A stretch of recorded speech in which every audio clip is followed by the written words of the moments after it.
నమస్కారం city news కి స్వాగతం. నేటి నుండి 10వ తరగతి పరీక్షలు ప్రారంభమయ్యాయి. ఇందుకోసం అధికారులు అన్ని ఏర్పాట్లు చేశారు. సమస్యాత్మక కేంద్రాల వద్ద సీసీ కెమెరాలను అమర్చారు. ప్రశాంత వాతావరణంలో 10వ తరగతి పరీక్షలు ప్రారంభమయ్యాయి. జిల్లాలో ఈ ఏడాది సుమారు 29,000 మంది విద్యార్థులు పరీక్షలకు హాజరయ్యారు. ఇందుకు గాను గుంటూరు డివిజన్లో 94, తెనాలి డివిజన్లో 54 కేంద్రాలను ఏర్పాటు చేశారు. సమస్యాత్మక కేంద్రాలను గుర్తించి సీసీ కెమెరాలను ఏర్పాటు చేశారు. ఫ్లయింగ్, సిట్టింగ్ స్క్వాడ్ల ద్వారా పరీక్షల నిర్వహణను పర్యవేక్షిస్తున్నారు. గంట ముందుగానే చేరుకున్న విద్యార్థులను నిశితంగా పరిశీలించి పరీక్షా కేంద్రాలకు అనుమతి ఇచ్చారు. వేసవి ఉష్ణోగ్రతలు ఎక్కువగా ఉండడం వలన విద్యార్థులు ఇబ్బంది పడకుండా అధికారులు అన్ని చర్యలు చేపట్టారు. పరీక్షలకు హాజరయ్యే విద్యార్థుల కోసం ఆర్టీసీ బస్సుల్లో ఉచిత ప్రయాణ వసతి కల్పించారు. కలెక్టర్ నాగలక్ష్మి ఆదేశాలతో ఎక్కడ ఇబ్బందులు తలెత్తకుండా అధికారులు అన్ని చర్యలు చేపట్టారు.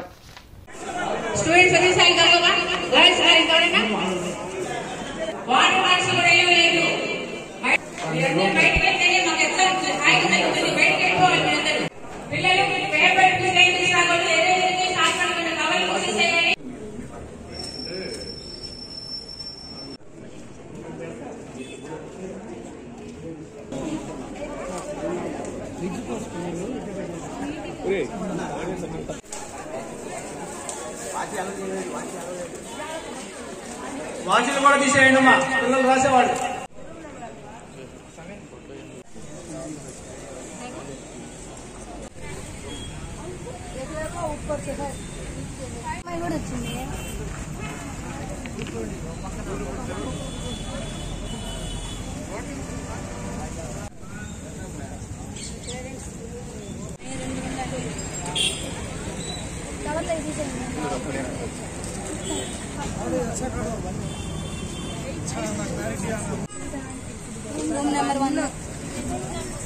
కలెక్టరేట్లో ఫిర్యాదుదారులకు ఏర్పాటు చేసిన భోజన సదుపాయాన్ని కలెక్టర్ నాగలక్ష్మి ప్రారంభించారు. అక్షయ పాత్ర సహకారంతో గ్రీవెన్స్ కు వచ్చిన వారందరికీ భోజనాలు ఏర్పాటు చేశామని కలెక్టర్ నాగలక్ష్మి తెలిపారు. వేసవిని దృష్టిలో పెట్టుకుని మంచినీరు, మజ్జిగ, అల్పాహారం పంపిణీ చేస్తున్నామని చెప్పారు. వచ్చిన ఫిర్యాదులను సత్వరమే పరిష్కరించాలని అధికారులను ఆదేశించామని వెల్లడించారు. ఇప్పుడు మనకి ఎండాకాలంలో ముఖ్యంగా అందరికీ కూడా ఫుడ్, బటర్ మిల్క్ కూడా అక్షయ పాత్ర వాళ్ళతో టైఅప్ చేసి ఇక్కడికి వచ్చిన గ్రీవెన్స్ పెటిషనర్స్ అందరికీ కూడా ఈ ఏర్పాటు కూడా ఇవాళ కొత్తగా కల్పించడం జరిగింది. ఇవాళ నుంచి ఆ ఏర్పాటు కూడా స్టార్ట్ చేశాము. సో మనకి పీజీఆర్ఎస్ కార్యక్రమంకి వచ్చే వాళ్ళు అర్జీ ఇచ్చే క్రమంలో మనకి ఇక్కడ అన్ని సౌకర్యాలు ఉంటే వాళ్ళకి కంఫర్టబుల్గా ఉంటుందనే ఉద్దేశంతో ప్రభుత్వం ఆదేశాల మేరకు ఇవి యాక్టివిటీ టేకప్ చేయడం జరిగింది. మనకి ఖచ్చితంగా ఇక్కడికి వచ్చిన ప్రజలు వాళ్ళు ఇచ్చిన పెటిషన్స్ పీజీఆర్ఎస్లో అధికారులు ప్రాపర్గా స్వీకరించుకొని దాని మీద ఎంక్వైరీలు, ఫీల్డ్ విజిట్లు చేసుకొని ఒక్కొక్క అర్జీకి ప్రాపర్గా రిడ్రెస్ చేసేలాగా మనం ఆడిట్ టీమ్స్ కూడా ఇప్పుడు 3 స్థాయిల్లో అంటే డివిజనల్ స్థాయిలోను, జిల్లా స్థాయిలోను, స్టేట్ లెవెల్లోనూ ఆడిట్ టీమ్స్ ద్వారా కూడా చూసుకొని ఏదైనా సరిగా జరగకపోయినా రీఓపెన్ చేసుకుంటూ మ్యాక్సిమం సాటిస్ఫాక్షన్ వచ్చేలాగా చేసుకుంటున్నాము. అండ్ ఇట్లాంటి ఒక కార్యక్రమంలో అక్షయ పాత్ర వాళ్ళు ముందుకొచ్చి మనకి గ్రీవెన్స్ డే రోజు లంచ్ స్పాన్సర్ చేసిన దానికి వాళ్ళకు కూడా ఈ సందర్భంగా కృతజ్ఞతలు తెలియజేసుకుంటున్నాను.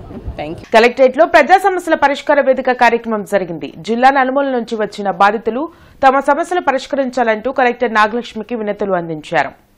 ప్రతి సోమవారం కలెక్టరేట్లో నిర్వహించే ప్రజా సమస్యల పరిష్కార వేదికకు బాధితులు బారులు తీరారు. ఫిర్యాదులను జిల్లా ఉన్నతాధికారులు స్వీకరించారు. ఆయా సమస్యల పరిష్కారంకు తగు చర్యలు తీసుకుంటామని భరోసా కల్పించారు. ఎన్టీఆర్ వైద్య సేవ ఆరోగ్య మిత్ర కాంట్రాక్ట్ అవుట్సోర్సింగ్ ఉద్యోగులకు తమ సమస్యలు పరిష్కరించాలని కలెక్టర్ నాగలక్ష్మికి వినతి పత్రం అందజేశారు. ఉద్యోగ భద్రత, ప్రమోషన్లు కల్పించాలని AP Arogya Mitra contract outsourcing employees union working president DV Sivakumari demand చేశారు. గత ప్రభుత్వం ఇళ్ల స్థలాల పట్టాలు ఇచ్చారు కానీ స్థలాలు చూపించలేదని పెదకాకాని మండలం వెనుగండ్ల గ్రామానికి చెందిన బుడగజంగాల మహిళలు ఫిర్యాదు చేశారు. ప్రస్తుతం నివాసముంటున్న స్థలం యజమానులు ఖాళీ చేయమని బెదిరిస్తున్నారని, 70 కుటుంబాలు రోడ్డును పడతాయని ఆదుకోవాలని కలెక్టర్ నాగలక్ష్మిని వేడుకున్నారు. మాది ఎనిగెల్ల, పెదకాకాని మండలం ఎనిగెల్ల. మేము దంగాలంతో బుడగ దంగాలం. మేము బేరాలు అమ్ముకుంటాం, చికెన్ టికెట్కి పూరలు అమ్ముకుంటాం. 50 సంవత్సరాలు మట్టి ఉన్నాం. మా పిల్లల పెళ్లి కూడా ఆ స్థలాలు చేసుకున్నాం సార్ మేము. అయితే జగన్ వచ్చినప్పుడు స్థలాలు చూపిస్తామని అక్కడికి ఎత్తుకెళ్ళారు. పట్టా కాగితాలు ఎన్నో ఇచ్చిన పోతే మాకు ఇక్కడ కుదరదు వద్దు అని తీసి కోర్టుకి వేసారంటే మాకు తెలీదు, మాకు ఇవ్వలే. ఇంకా ఆ పరంగా అక్కడే ఉంటున్నాం. ఈ రోజుకి వాళ్ళకి స్థలాలు రేటు వచ్చి అమ్ముకుంటున్నారు. వాళ్ళ స్థలాలుగా సార్ మేము ఉంటామని అంటాం, మాకు అవకాశం లేదు కదా. సరే మాకు 10 ఇళ్ళు ఖాళీ చేసారు, ఇప్పుడు 10 ఇళ్ళు పీకేసారు. అక్కడ ఇళ్ళు ఉన్నాయి, మొత్తం 70 ఇళ్ళు సార్ మాకు. మేము అక్కడ పిల్లల్ని చదివించుకుంటా మా కాలనీ ఎదురుగా హై స్కూల్ కాడ అక్కడ చదివించుకుంటూ బతుకుతున్నాం. అక్కడ ఖాళీ చేయమంటే మేము ఆడికి పోవాలని కలెక్టర్ ఆఫీస్ దగ్గర వచ్చి కలెక్టర్ని కలిసాం సార్. మేము ఆ సార్తో ఆయనతో మాట్లాడింది, మరి స్థలాలు వచ్చిన దాకా వాళ్ళు అక్కడ ఉంటాం మీరు చెప్పండి అని వాళ్ళతో మాట్లాడారు సార్. ఇది జరిగింది. గత 17 సంవత్సరాల నుంచి వైద్య మిత్రాలుగా పనిచేస్తున్నాము. ఇప్పటి వరకు మాకు ఎటువంటి క్యాడర్ కానీ, మాకు ఉద్యోగ భద్రత కానీ, శాలరీ కానీ అది పెంచింది ఏమీ లేదండి. అయితే మేము ఇప్పుడు అడుగుతున్నది ఏంటంటే, ప్రభుత్వ క్యాడర్లో, ప్రభుత్వ సంస్థల్లో ప్రభుత్వ క్యాడర్ ఇచ్చేసి మాకు శాలరీ హైక్ చేసి ఉద్యోగ భద్రత కల్పించాలని కోరుకుంటున్నామండి. మాలో 17 ఏళ్ళ నుంచి కానీ ఎవరైనా చనిపోయిన వాళ్ళకి కానీ ఏదైనా సరే ఎక్స్గ్రేషియా అనేది ఏమీ లేదండి. వాళ్ళకి చనిపోయిన వాళ్ళకి 15 లక్షలు ఎక్స్గ్రేషియా ఇస్తూ రిటైర్మెంట్ బెనిఫిట్స్ అనేది 10 లక్షలు అనేది మేము కోరుకుంటున్నామండి. ఇంకోటి మేము 17 ఏళ్ళ నుంచి చేస్తున్నా కానీ వైద్య మిత్రాలు కానీ అలాగే కంటిన్యూ అవుతున్నాం కానీ మాకు ప్రమోషన్స్ అంటూ ఏమీ లేవు కాబట్టి అంతర్గత ప్రమోషన్స్ అనేది కోరడం జరిగింది. కాబట్టి మా ఈ విన్నపాలని ప్రభుత్వ దృష్టికి తీసుకెళ్ళి మా ఈ చిన్న చిన్న కోరికలు మాకు నెరవేర్చాలని చెప్పేసి సవినయంగా కోరుకోవడం జరుగుతుందండి. Thank you. అర్హులైన పేద ప్రజలకు ఇళ్ల స్థలాలు ఇవ్వాలని సిపిఐ నగర సమితి ఆధ్వర్యంలో ధర్నా నిర్వహించారు. నగరంలో ఇల్లు లేని నిరుపేదలకు 2 సెంట్లు ఇళ్ల స్థలాలను కేటాయించి ఇంటి నిర్మాణానికి 5 లక్షల రూపాయలు ఇవ్వాలని కోరుతూ సిపిఐ నగర సమితి ఆధ్వర్యంలో నగరపాలక సంస్థ కార్యాలయం ముందు అర్హులైన పేదలతో పెద్ద ఎత్తున ధర్నా నిర్వహించారు. ఈ ధర్నా కార్యక్రమంలో సిపిఐ జిల్లా కార్యదర్శి జంగారాజీవ్ కుమార్, నగర కార్యదర్శి కోట మాల్యాద్రి పాల్గొని ప్రసంగించారు. అనంతరం నగరపాలక సంస్థ కమిషనర్ పులి శ్రీనివాసరావుకి వినతి పత్రంతో పాటు లబ్ధిదారుల అర్జీలను సమర్పించారు. భూ పోరాటాలు చేయటం, భూములను ఆక్రమించడం సిపిఐకి కొత్త కాదు. మీరు గనక 2-3 నెలల్లో పేదలను గుర్తించి వాళ్ళకి గనక గుంటూరు నగరంలో ఉన్న పేదలకి 2 సెంట్ల స్థలం ఇచ్చి ఇల్లు కట్టుకోవడానికి 5 లక్షల రూపాయలు కనుక ఇవ్వకపోతే నిరుపేదలను తీసుకొని వెళ్ళి వేలాది మందితోటి వెళ్ళి ప్రభుత్వ భూముల్లో జెండాలు పాతి మేమే ఆక్రమించుకుంటామని ఈ సందర్భంగా హెచ్చరిస్తా ఉన్నాం. పెదకూరపాడు నియోజకవర్గంలో 10వ తరగతి పరీక్షలకు పటిష్ట ఏర్పాట్లు చేశారు. ఏపీ ప్రభుత్వం విద్యార్థులు పరీక్షా కేంద్రాలకు ఆలస్యం అవ్వకుండా ఉచిత బస్సులను ఏర్పాటు చేశారు.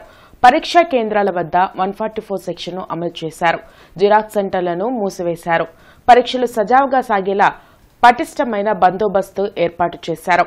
జిల్లా వ్యాప్తంగా 128 కేంద్రాల్లో 10వ తరగతి పరీక్షలు జరుగుతున్నాయి.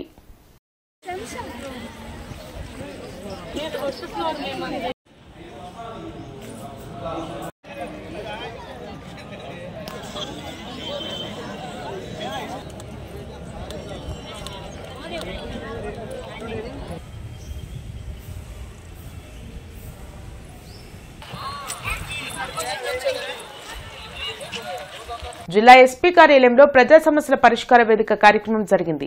జిల్లా నలుమూల నుంచి వచ్చిన బాధితులు తమ సమస్యలు పరిష్కరించాలంటూ ఎస్పీ కార్యాలయంలో అధికారులకు వినతులు ఇచ్చారు. ప్రతి సోమవారం ఎస్పీ కార్యాలయంలో నిర్వహించే ప్రజా సమస్యల పరిష్కార వేదికకు బాధితులు భారీగా తరలివచ్చారు. ఫిర్యాదులను పోలీసు ఉన్నతాధికారులు స్వీకరించారు. ఆయా సమస్యల పరిష్కారంకు తగు చర్యలు తీసుకుంటామని భరోసా కల్పించారు. డ్వాక్రా డబ్బులు ప్రతి నెల బ్యాంకులో జమ చేస్తానని తీసుకుని కట్టకుండా గ్రూప్ లీడర్ మల్లికా బేగం మోసం చేసిందని, 4,70,000 మోసం చేసి తిరిగి ఇవ్వకుండా వేధిస్తుందని కొబ్బరికాయల సాంబయ్య కాలనీకి చెందిన వెంకటేశ్వర స్వయం సహాయక గ్రూప్ సభ్యులు ఫిర్యాదు చేశారు. చిరు వ్యాపారాలు చేసుకుని జీవించే తమకు న్యాయం చేయాలని వేడుకున్నారు. మోకాలకు దెబ్బ తగిలితే ఎన్ఆర్ఐ ఆసుపత్రికి వెళ్తే ఆపరేషన్ సక్రమంగా చేయకుండా మోసం చేశారని చిలకలూరుపేటకు చెందిన దార్ల చిట్టిబాబు ఫిర్యాదు చేశారు. ఆపరేషన్ సరిగ్గా చేయనందున ఇన్ఫెక్షన్ సోకి సుమారు 5 లక్షలు ఖర్చు పెట్టామని, అయినా తన కుమారుడి మోకాలు బాగుపడలేదని న్యాయం చేయాలని పోలీసులను ఆశ్రయించారు. డ్వాక్రా గ్రూప్ లీడరు డబ్బులు కట్టమని ఇస్తే ఆమె కట్టలేదండి. మాకు బ్యాంకు వాళ్ళు వచ్చి చెప్పేదాకా తెలీదు. 10 నెలల డబ్బులు 7,70,000 అండి. వాళ్ళ అత్త కోడళ్ళు ఇద్దరు కలిసి మా డబ్బులు తీసుకున్నారండి. కట్టమంటే ఇప్పుడు కట్టట్లా, మీ చేతన ఏం చేసుకోండి అంటున్నారు. మేము పోలీస్ కేసు పెట్టాము, వాళ్ళకి కూడా మాట వింటలేదు. వాయిదాలు అడుగుతున్నారు కానీ డబ్బులు కడతల్లా.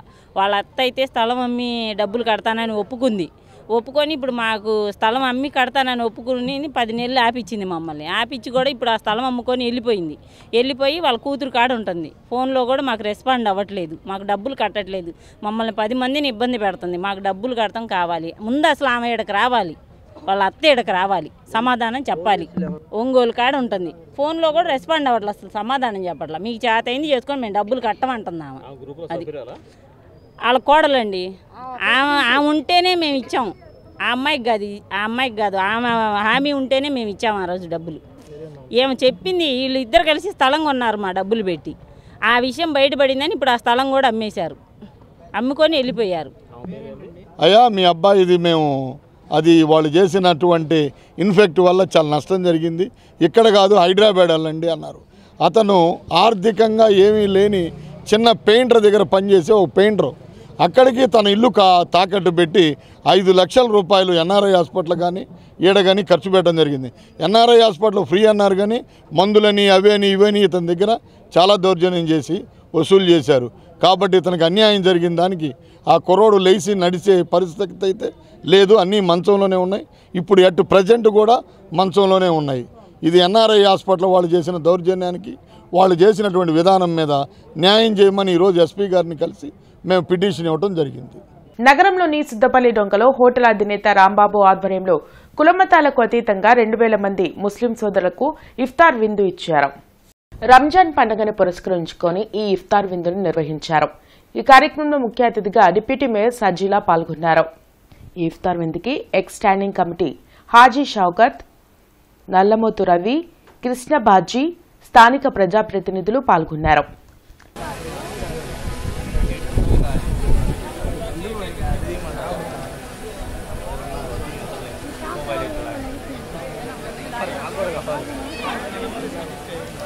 పేద ముస్లింలకు రంజాన్ తోఫా పంపిణీ కార్యక్రమం మాజీ ఎమ్మెల్యే మస్తాన్వలి ఆధ్వర్యంలో జరిగింది. పొన్నూరు రోడ్లోని మస్తాన్వలి స్వగృహంలో నిర్వహించిన రంజాన్ తోఫా పంపిణీ కార్యక్రమంలో మస్తాన్వలితో పాటు మాజీ మంత్రి డొక్కా మాణిక్యవర ప్రసాద్, మాజీ ఎమ్మెల్యే లింగంశెట్టి ఈశ్వరరావు, ఇతర కాంగ్రెస్ నాయకులు పాల్గొన్నారు. పేద ముస్లింలు రంజాన్ పండుగను సంతోషంగా జరుపుకోవాలనే ఉద్దేశంతో రంజాన్ తోఫాను ఎన్నో ఏళ్లుగా మస్తాన్వలి పంపిణీ చేయడం అభినందనీయమని డొక్కా ఈశ్వరరావు తెలిపారు. అల్లా దయతో ప్రజలు సంతోషంగా ఉండాలని మస్తాన్వలి ఆకాంక్షించారు. ఎమ్మెల్యే మస్తాన్వలి గారు పేద ముస్లిం సోదరులకి రంజాన్ తోఫా, పేదలు కూడా కాస్త మంచి ఆహారం తినాలి, పండుగ చేసుకోవాలని ఒక సంతోషం చేసుకోవాలి, ప్రతి సంవత్సరం చేస్తూ ఉంటాడు. ఈ సంవత్సరం కూడా ఈశ్వరరావు గారు నన్ను పెద్దలందరూ చాలామంది ఇన్వాల్వ్ చేసి ఆ పేద ముస్లిమ్స్ని ఆదుకునే కార్యక్రమాన్ని మస్తాన్వలి గారు చేపట్టారు. ఇది చాలా మంచి సాంప్రదాయం, చాలా కాలంగా ఆయన కొనసాగిస్తున్నారు. పేద ముస్లిమ్స్ని ఆదుకోవడం ద్వారా నిజమైన రంజాన్ని అందరిలో జరుపుకొని ఆయన కూడా కుటుంబంలో జరుపుకోవడం అనేది ఆయనకు ఆచారం. చాలా మంచి కార్యక్రమం. అనేక సంవత్సరాల నుంచి ఈ కార్యక్రమాన్ని వాళ్ళు కొనసాగిస్తారు. ఇదే కాకుండా అనేక సందర్భాల్లో మరి క్రిస్మస్ రోజు కానీ లేదా హిందువుల పండుగ కానీ అనేక పండుగలకు అనేక రకాల సాంప్రదాయబద్ధంగా వారందరితో కలిసిమెలిసి సహజీవనం గడుపుతూ ఇవాళ గుంటూరులోనే మరి శాసనసభ్యుడిగా జాతీయ నాయకుడిగా మస్తాన్వలి ఎదగటం మనందరికీ తెలుసు. అదేవిధంగా మరి ఈ మధ్యనే ఒక మసీదుని కడటానికి ఇక్కడ స్థలాన్ని సేకరించి వారి సొంత స్థలంలోనే మసీదుని ఏర్పాటు చేయడం ఇదేదో మేము ఘనకార్యంగా భావించేటటువంటి కార్యక్రమం.